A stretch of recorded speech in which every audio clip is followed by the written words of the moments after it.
everyone, and welcome to Read This Now, the weekly webcast where Brad, Gustafson, and I share two books that we love and think you should read. When, Brad? Right now. I caught myself a second ago doing the Arsenio Hall thing. Oh my gosh, you just dated yourself. I know. But so my wife and I have been watching This Is Us, like binge watching it, and the recent episode had some Arsenio Hall references. If you're wondering why I'm referring to the best of the 90s. I love it. Are you putting me in the doghouse? That's good. That's good. Hey, it is a big week in the world of books. I know. Like, how can we not just quickly talk about this before we book talk our books? But I walked into our media center yesterday to connect with Linda Gibbons, who is incredible. And I didn't even, it wasn't even on my radar that they were awarding like the Caldecott Newbery and stuff. So she, of course, shared with me. And Kwame, who we've book talked many times before on this show. What was his book again called, Jen, that won the Caldecott? Undefeated, yes. And I have, this summer, I was able to get an autographed copy from him, and I sat so close to him that I could almost touch him up front. So that was super cool.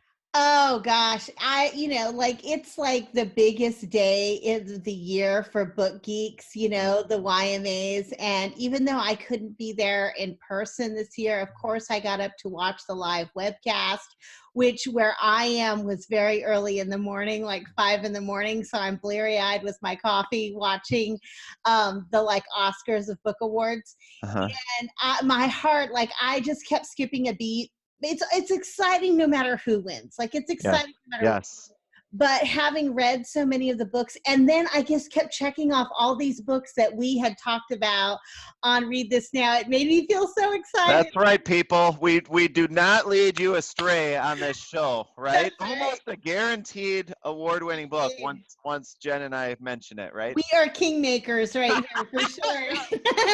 Oh my gosh. We got our fingers on the pulse of what's great in kids literature. I felt it was real exciting. It was really exciting. Super cool. And then for our staff meeting, Linda and I we had a staff meeting yesterday too, and we just quickly said, we had a full agenda and we were nervous we were going to get everything in, but we're like, this is a really big deal, and our school is really into books. Why wouldn't we take time to talk about that before everything else? So of course, Linda unpacked some of the awards for us, and it was just such a cool way to start the time together. I'm guessing Linda does something similar, but I can remember streaming the awards in my own library, and just geeking out, and kids just looking at me like, A, this girl's insane, and B, we love it, because passion's contagious. Yep. And if you let your geek flag fly, then that rubs off on kids. They love to see it. So true.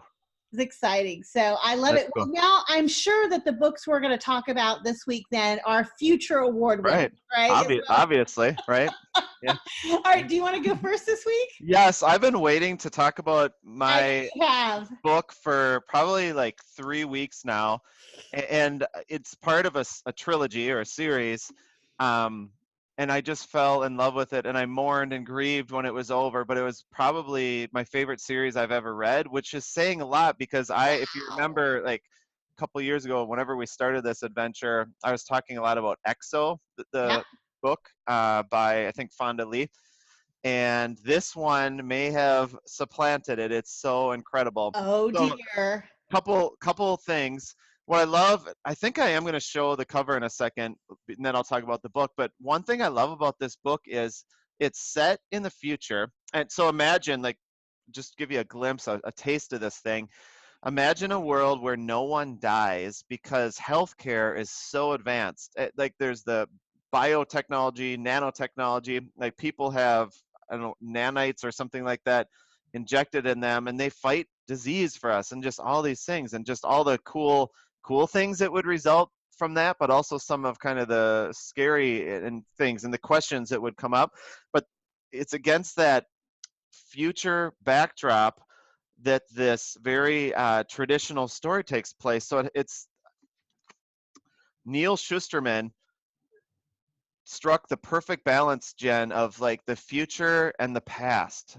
And we can maybe think of some other books that do that, but I just love that it's not just some far-fetched tale, but it has these really predictable traditional elements that we can all relate to, and it makes the future seem even more accessible and real. Like I kind of felt like I was there, and it was palpable, and that was one reason I was really sad when it ended. But basically, as the story goes, or at least the beginning of the story goes, because it's really cool how it unfolds and unpacks, is because no one can die. I mean, there would be huge issues with overpopulation and things like that. So since death is no longer a thing, there are these people called scythes who are assigned to manage the population, and they have quotas, and they call it gleaning. It's not murdering, it's not killing, but it's very traditional and done approached with honor. And I think, like even you said when you and I were talking offline about this book, like, Brad, I'm surprised you like that. That's a teeny bit dark for you. And yes, it deals Yes. with the topic of death, but I thought it did it in such kind of a noble, dignified way where the rules associated with it and kind of where the book comes in, as Scythes need to appoint new Scythes. What starts to happen is the Scythe kingdom, almost is at war with itself, because there's Uh-huh. this new order who's not following the rules and not doing it in a dignified way, and lots of other kind of things that happen. And then there are some guys that want to keep the old order. It's just fascinating, and how it unfolds. So this is one of these books, read this now, and then probably read it again, because Yeah. you'll want to read it again. I know that you and Travis who talked about this I Yes. don't know, a couple months ago now. When you were off doing something, traveling around the world. Gallivanting around the world, if I'm That's saying that right. right. Yeah. But the cool thing is, I do get a lot of my books, and I think people have chimed in and kind of let us know. They share what they're reading, and we follow their lead, but they kind of read every once in a while what you and I share, and I'm definitely one of those too. So thanks Yeah. to you and others for sharing your love of books, because it means a Oh lot. yeah. Todd, my buddy Todd Nessaloni in Texas, actually recommended this after I book talked Dry, Uh-huh. also by Neal Schusterman, or co-authored by him. And he's like, well, if you like that, you would really like this. And at the time I was like, there's no way it'd be better than Dry. Well, sure enough, I love Dry. Uh-huh. But this is like, read this now. This is the book that our show right now was made for. Read this I now. agree. I agree. One thing I am going to correct you on, though, is it Yeah. is Scythe, not Scythe, because I've heard the author speak about it, and it is Mm-hmm. Scythe. SC is in Scythe. I'm just gonna, Scythe. yes. Thank you. I Yes, appreciate Scythe. that. That's okay. Any context for that, or is that based Um, on anything? I think it has to do with, well, the word itself, scythe, is an ancient word Oh, that okay. refers to reaping. And Okay. so Huh. I think that that's just the pronunciation of the word. Uh-huh. I'm sure I So, do that a lot. I did hear a quote once saying, and I love this, never make fun of someone for mispronouncing a word, because indeed, it's probably something they got just from reading. indeed.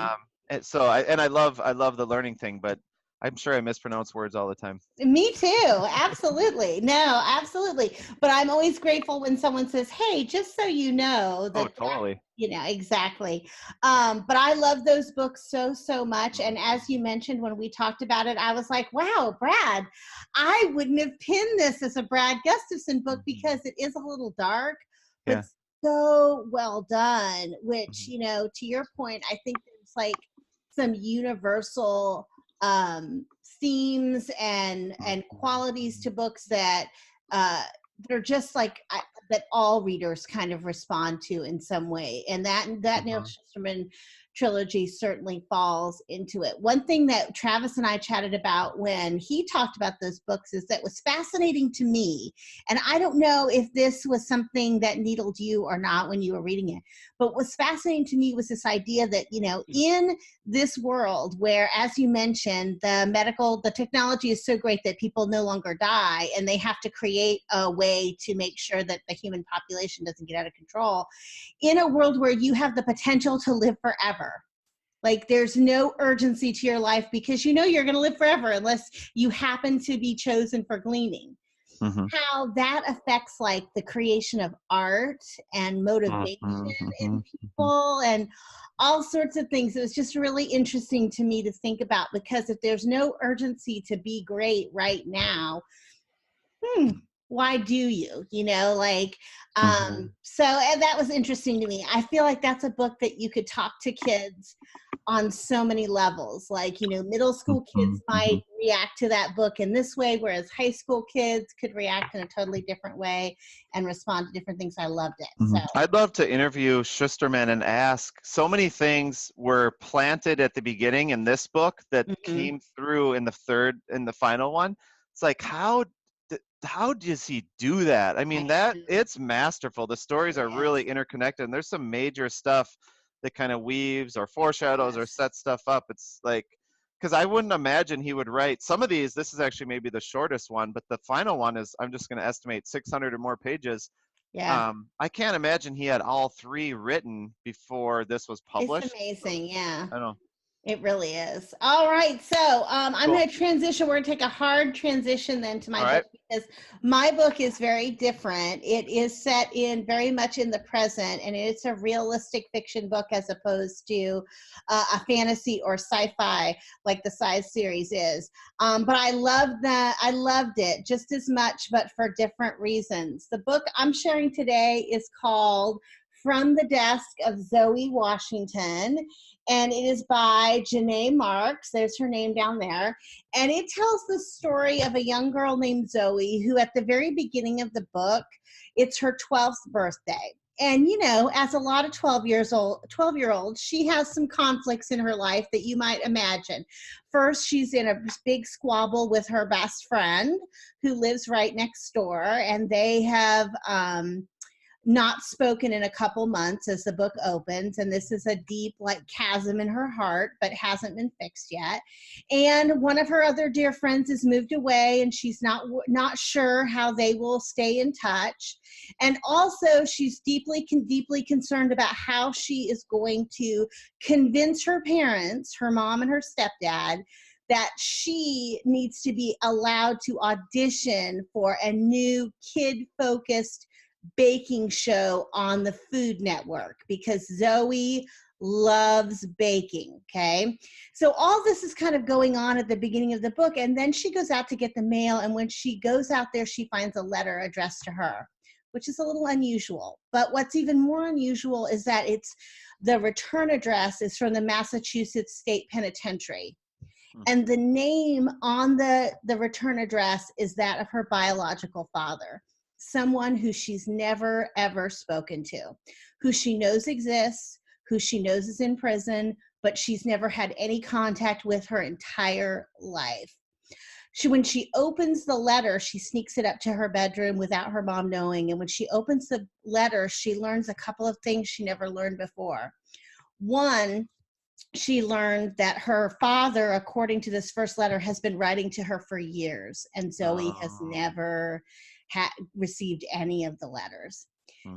And then she also learns or sees her father in a new light because he seems like a kind, sweet, fatherly person in this letter, which is in complete contrast to the person she's been told about, which is this convicted murderer who Hmm. is dangerous and that she should stay away from. She begins a secret correspondence with him during which she not only begins to question her mom's motives for not letting her know that her dad was writing to her and whether or not her dad is really guilty of this crime. Hmm.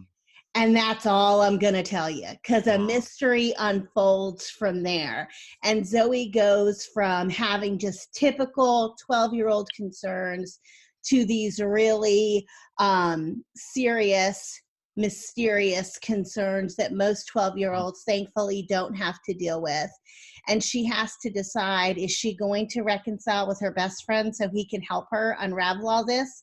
Hmm. Should she talk to her parents, her mom and her stepdad about what's going on?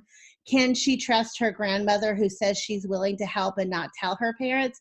And really, who should Zoe trust at all? Hmm. And it's beautiful. It's really well done. And even though that all sounds really serious Mhm. and heavy, it's done in a really light, accessible way that, frankly, I think kids in fifth grade, maybe even fourth grade, could handle without any problem. So, Mhm. Mhm. once again, it is From the Desk of Zoe Washington by Janae Marks, and I think you should read it right now. Nice. The cover has kind of the front desk Yes. aesthetic. I don't know if the illustrator's the same, but I don't know either. yeah. But Cool. and it's also one of those covers that I saw at first and just kind of looked at and thought, okay. But then as I read the book, I started to see all sorts of clues on the cover that I didn't see before. So Oh, I love when that happens. I So know. I heard you'd say 5th grade and up, right? Yeah. I mean, I think some fourth graders would be Okay. okay with it, but I think generally fifth grade and up. Okay. So quick on Scythe. Did I say that Yes. right? Scythe? Okay. Yes. On Yes.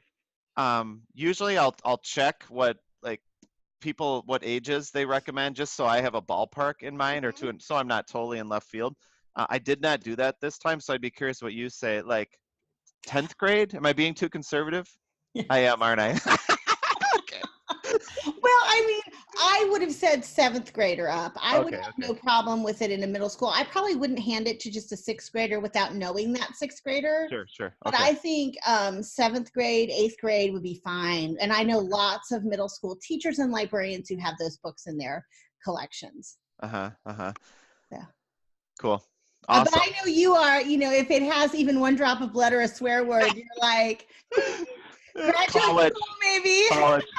You need a high school diploma and proof that you're enrolled in college or a post-ed program to read this one. I love it. Yeah. All right. Well, Brad, if people want to check out our archives or they want to see the list of books that we have recommended over the last, gosh, it's been over a year that we've been doing this and I've loved every single second. Where can they go to find that Yep. stuff? And also if they want to see what future award-winning books we've Yes. talked, right? Yep. So it's bit.ly/, is that right so Yep. far? read_this_now. And it's a pretty cool resource. Yeah. It really is. All right. Thank you, Cool. my friend. I'll see you next week and happy reading, everyone. Good to see you.